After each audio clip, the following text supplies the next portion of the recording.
क्रांति के नायक बन गए, ज्योतिबा फुले अभी उस स्तर पे क्यों नहीं पहुंच पाए? मतलब इंटेलेक्चुअल लेवल पे तो डिस्कशन होता है, तो क्या जो उनका समाज है उसके बीच में उनको लेके चर्चा नहीं होती? क्या होने की ज़रूरत है? देखिए, एक तो इसमें सबसे बड़ा सवाल इसमें मामला है क्यों नहीं हुआ। अगर एकदम स्पेसिफिक आप पिन पॉइंटेड इस क्वेश्चन का जवाब ढूंढने जाएंगे तो इसकी सबसे बड़ी वजह है ये है कि ओबीसी आइडेंटिटी जो है ये कब की है और शेड्यूल कास्ट की आइडेंटिटी है वो कब की है। तो शेड्यूल कास्ट की आइडेंटिटी है जो अंग्रेजों से के शासन में भी काफी पहले से ऑलरेडी चल रही थी। ये 1930s वगैरह में शेड्यूल कास्ट आइडेंटिटी फिक्स हो चुकी थी कि ये हम शेड्यूल कास्ट हैं, हमको अधिकार चाहिए, हम अलग हैं, हमको सेपरेट इलेक्टोरेट चाहिए, हमारे साथ अन्याय होता है, हमको ये नहीं मिलता, वो नहीं मिलता। ये आइडेंटिटी बन चुकी थी। ओबीसी आइडेंटिटी भारत के स्तर पर कब जाके बनती है? 1990 में जब मंडल कमीशन बनता है, तब ओबीसी के ज्यादातर लोग पता चलता है पहली बार क्या ओबीसी है। तो जो आइडेंटिटी नहीं थी, तो वो अपने नायक को कैसे ढूंढे? जो सबके नायक उनके नायक, तो भाई जो देश के नायक है उनके नायक। ज्योतिबा फुले कौन है? ज्योतिबा फुले की ओबीसी आइडेंटिटी को दूसरा ओबीसी जब अपनी आइडेंटिटी मानेगा और फुले की आइडेंटिटी को देखेगा तब वो अपनापन महसूस करेगा, कनेक्ट कर। तो ये कनेक्शन लेट शुरू हुआ है। ओके, ये बहुत लेट से शुरू हुआ है क्योंकि तो इसलिए इस काम को अब नीचे तक पहुंचने में थोड़ा सा समय लगेगा, ट्रिकल डाउन होने में समय लगेगा, लेकिन बहुत तेज रफ्तार है इसकी।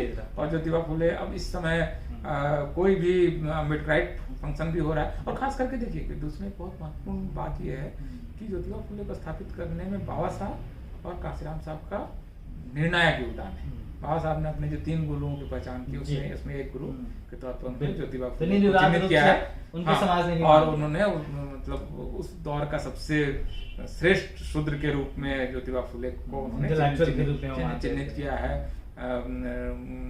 तथागत गौतम बुद्ध और कबीर के बाद अपने तीसरे गुरु के रूप में ये बहुत बड़ी रविदास और ये जो जिनको वो मतलब श्रेष्ठ मानते हैं उसमें उन्होंने उनको इंक्लूड किया हुआ। शूद्राज में लगातार उनकी आप देखेंगे की चर्चा है। तो बाबा साहब ने किया, उसके बाद नॉर्थ इंडिया लेकर आए ज्योतिबा फुले को काशीराम साहब, क्योंकि उनको शेड्यूल कास्ट ओबीसी के बीच में ब्रॉड यूनिटी बनाकर बहुजन बनाना था।